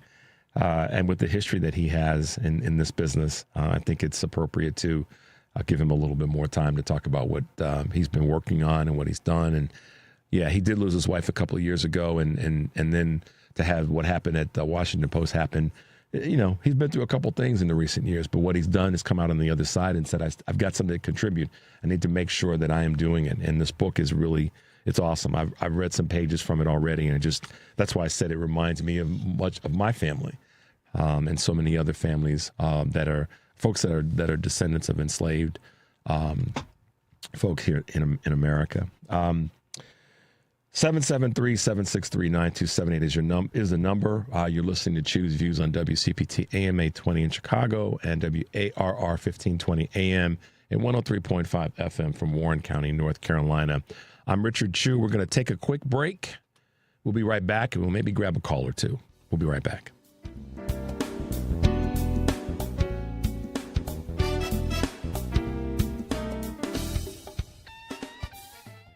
In times of uncertainty, we need leaders who put country before party. Dan Tully answered that call, serving our nation with honor. I served in the Army Reserve and as a federal civil servant. But when the Trump agenda threatened our democracy, I refused to stay silent. I left my job in Washington in protest of Trump's lawlessness. Dan Tully is the only candidate with a detailed plan to hold Trump accountable, a veteran, a principled leader, and ready to fight for you. Visit DanTully.com to see my comprehensive strategy for accountability. I'm Dan Tully, and I approve this message. Paid for by Dan Tully for Congress. Would it be crazy if you packed your bags and left? For a week, a month, a year. What if you left for 2 years? What if you were going far away to help in a village on the edge of the Gobi Desert? To teach children and learn a thing or two about yourself? Would that be crazy? Peace Corps. Life is calling. How far will you go? Moving and eating better every day can help make you and your kids healthier. Search We Can online to find out more. A message from the Ad Council, HHS, and NIH's We Can program. WCPT 820, Chicago's progressive talk, where facts matter. Welcome back to Choose Views with Richard Chu. All right, guys, we're going to go right to calls in this last segment of the show. Let's go to Jeff from Elgin. Jeff from Elgin, good morning, man. How are you doing today? Hey, Richard. Good morning. How you doing? Hanging in there, feeling good. Oh, how'd you know? How'd you know? Great segment with Eugene. Thank you very much. And that point that he kind of highlighted in there, that progress is the root of progressive. I wanted to talk about. You just listed your upcoming slate of candidates that you're going to have appearing on WCPT shows, and who you'll be talking to about the future. I wish and I hope, and I've mentioned this to Patty before, when we're talking to those folks, please push back or rein them in when they start going on and on about their views of what's just been happening. I feel like in a lot of these recent candidate interviews I've been hearing, they get free rein to talk about what they've seen in the news. And I'm like, I'm already an engaged listener on a progressive talk radio show. I know the news. I know what terrible things are happening out there. There's probably more than I can see in a regular day, but I'm trying to stay on top of that. I don't need to hear about that. I want to hear about the plan to tackle that, the plan to dig out of this mess, the plan to find accountability for all of that. And I hope with that slate coming up, with us accelerating towards, the primary, that we can hold these people to a higher standard in terms of, hey, you've got my radio time, but my listeners want to know what the future holds, Matt, what your take is on current events. You know what I mean? I do. And Jeff, first of all, thanks for your contribution and your call. I'll try to hit this with as salient of a way as I can. Candidates are going to run. They're going to say what they've got to say. They've got to try to cover a certain amount of things in a certain amount of time, and they are on script. We all know that. So here's what I've been recommending to politicians, to candidates for a while. State the obvious. This is what's happening, but also, pivot, or not pivot, but just make it clear. Here's what I'm going to do about that, and here's who it's going to help and why. Because we all we're fix-it personalities. All of us are. A lot of times men get labeled as the guy, guys want to come in and fix everything. Women do too. We all want to fix stuff. We all want to make things better. So I've been saying, state the obvious. This is messed up. This is a problem. Here's what I stand for. Here's what I'm going to do about it. And here's how you're going to benefit from it. I think that if we can get more of our elected officials and folks that are running for office to talk in that way, it shows that they understand, they see what's happening. They put themselves in the cauldron of what it will take to fix it. And then who's going to be the person that's going to reap the benefits of that activity. That's how I position myself when it comes to this conversation. And I don't know if that addresses where you are, Jeff, but it's certainly how I look at it. And I'll do my best to position my questions and conversations with my guests tomorrow and up until the election in that way as best I possibly can. So I hope that will help. Absolutely. Thank you. Love you. Thanks, Great Jeff. show. Be safe, man. Good work. And thanks, Henry. Talk to you soon. Bye. And Mike, don't leave Mike out, man. Can't be doing that, Mike. Jeff. Sorry, Mike. All right, man. Be well, Jeff. Take care. All right, let's talk to Paul from Seattle. Paul, way up in the northwest side of the country. How you doing, man? Well, I'm doing great. I'm early, getting my workout done. There you go. Hey, great interview with Eugene Robinson. That was just really enjoyable. Thank you. Yeah. Let me get to this. This is you're going to hear it here first, because I haven't even heard Tom Hartman say this, because it probably sounds too much like conspiracy. But tell me it ain't so. What? It's clear to me the way Israel and the United States have prosecuted this war with Iran, that Operation Demolition Gaza was not only planned, they paid Hamas to do this. Hey, man. Because you ain't crazy. You look at this, man. Well, wait a minute. If they can carry out they have the intelligence to carry out these so-called surgical strikes with Iran, let me let you know who's sitting happy, sassy, and living in Qatar is the Hamas leadership. Thank you. Now, they can take out that building where they all are just as easy. Hamas is still alive and happy. But you know what? They did their job. The Hamas fighters are just cannon fodder. They're not part of the money. But that gave Israel an excuse and Trump to demolish Gaza, kill all the Palestinians, and turn it into, Trump's hotel on the Mediterranean. That's Paul, what it's all about. Paul, I'm going to give a shout out to one of our folks, Karen Byrne from True Blue Politics Podcast. She and I had a conversation about this a while back. I can't remember exactly when it was, but she is one of the voices, along with you, that have touched that third rail and said that, these, like you said, they're sitting up fat and happy in another part of the world, another country. But how much was it that Israel was more involved in this happening than meets the eye? And well, and not only that, remember, wasn't it Qatar that gave Trump an airplane as a consolation prize? Mm-hmm. Come on. Yeah, I mean, this is so clearly orchestrated to give an excuse because Israel, in no other way, did they get. And by the way, the world did step by and say, "Oh, isn't it terrible?" But allowed Israel to go ahead and destroy Palestine. And Eric Grant has been for months talking about, "Hey, is killing children okay?" Yeah. Well, apparently it is. Yep. Yeah. Killing babies. Okay, apparently it is because they wiped out. They essentially committed genocide.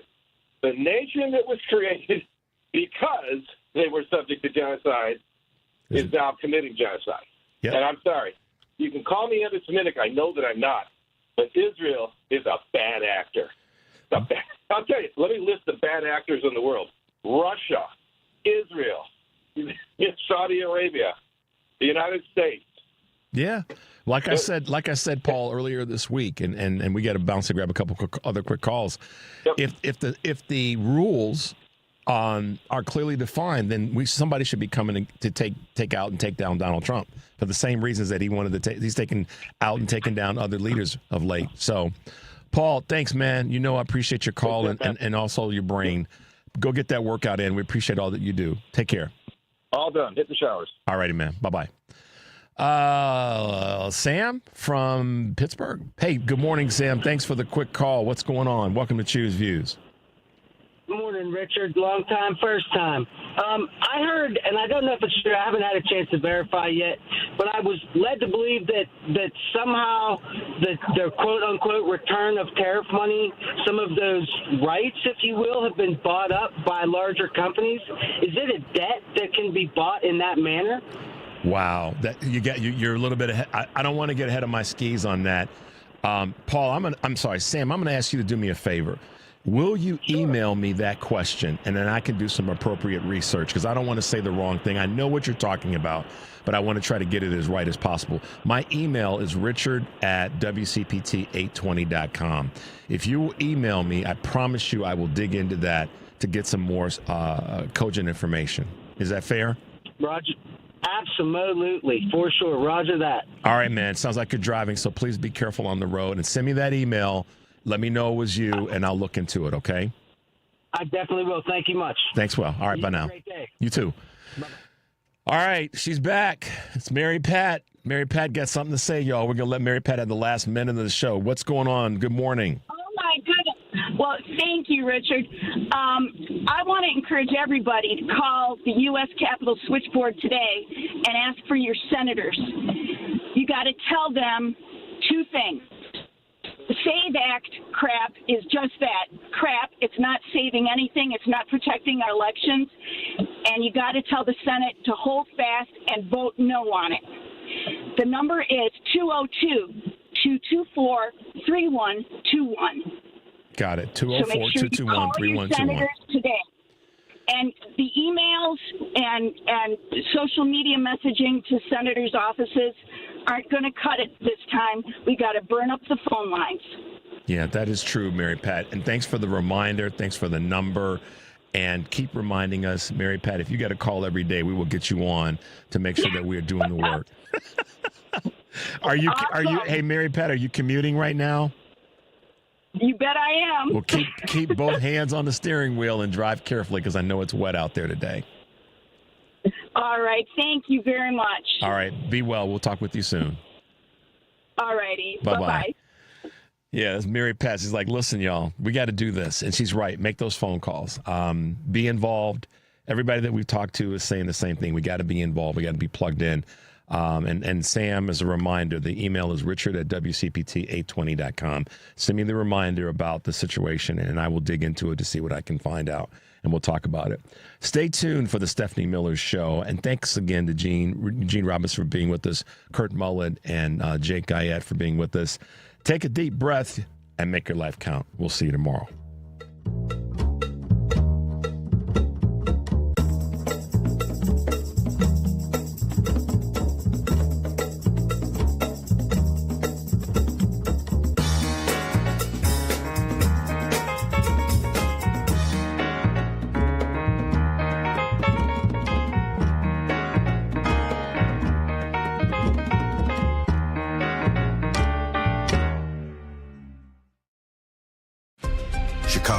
On March 17th, we choose our next voice in Congress.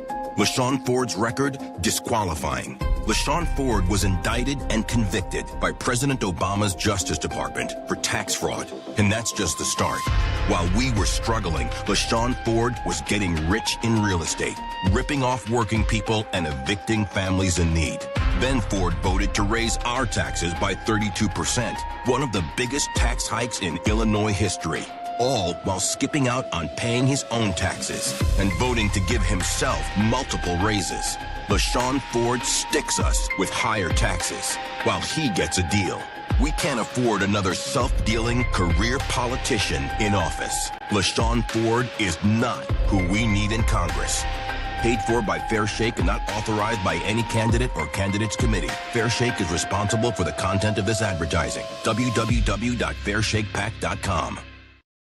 Amazon Business empowers leaders with smart business buying tools, leaving time to focus on strategy and growth. Free up your teams and focus on your future at AmazonBusiness.com.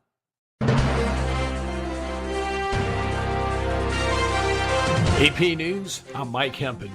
Iran is keeping up pressure on the oil infrastructure as nations in the Middle East exchange fire. Israel and Iran exchanged fire early Wednesday, with Tehran keeping up pressure on the region's oil industry, targeting infrastructure and ships as global energy concerns mount and the war in the Middle East shows no sign of abating. 2 Iranian drones hit near Dubai International Airport, home to the long-haul carrier Emirates and the world's busiest for international travel. 4 people were wounded, but flights continued. In addition, a projectile hit a container ship off the coast of Oman in the Strait of Hormuz, setting it ablaze and forcing the crew to abandon the vessel, the British military says, while Kuwait's defences downed 8 Iranian drones, it says, and Saudi Arabia intercepted 5 drones heading toward the kingdom's Sheba oil field. I'm Charles de Ledesma. Shares have opened lower in Europe after mostly gaining in Asia. Crude prices headed higher early Wednesday as traders watch for a possible release of international oil reserves.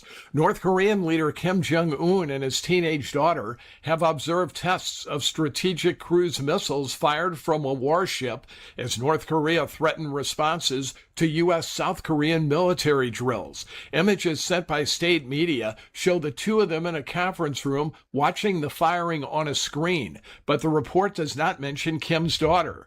The girl is about 13. She has accompanied her father at numerous prominent events. South Korea's spy agency believes Kim is close to designating her as an heir. Republican Clay Fuller and Democrat Sean Harris are advancing to an April 7th runoff for Marjorie Taylor Greene's former U.S. House seat in Georgia. This is AP News. A Florida woman has allegedly fired shots at a home owned by Rihanna. Ivana Lizette Ortiz, a 35-year-old speech pathologist from Orlando, Florida, faces 14 felony charges, including one of attempted murder, after allegedly firing shots at Rihanna's gated home in the Beverly Crest neighborhood of Los Angeles. L.A. County District Attorney Nathan Hochman. Rihanna was there with her partner, her 3 children, her mother, and 2 staff people, representing 8 of the 10 of the counts dealing with an assault with a semi-automatic firearm. In addition, Ms. Ortiz is accused of firing at a neighboring residence that had 2 additional individuals. Hochman says Rihanna and her partner, A$AP Rocky, were in an Airstream camper on the property at the time of the shooting. It's not clear what motivated the attack. Ortiz's public defender elected to postpone her arraignment until March 25th, and bail was set at $1.8 million.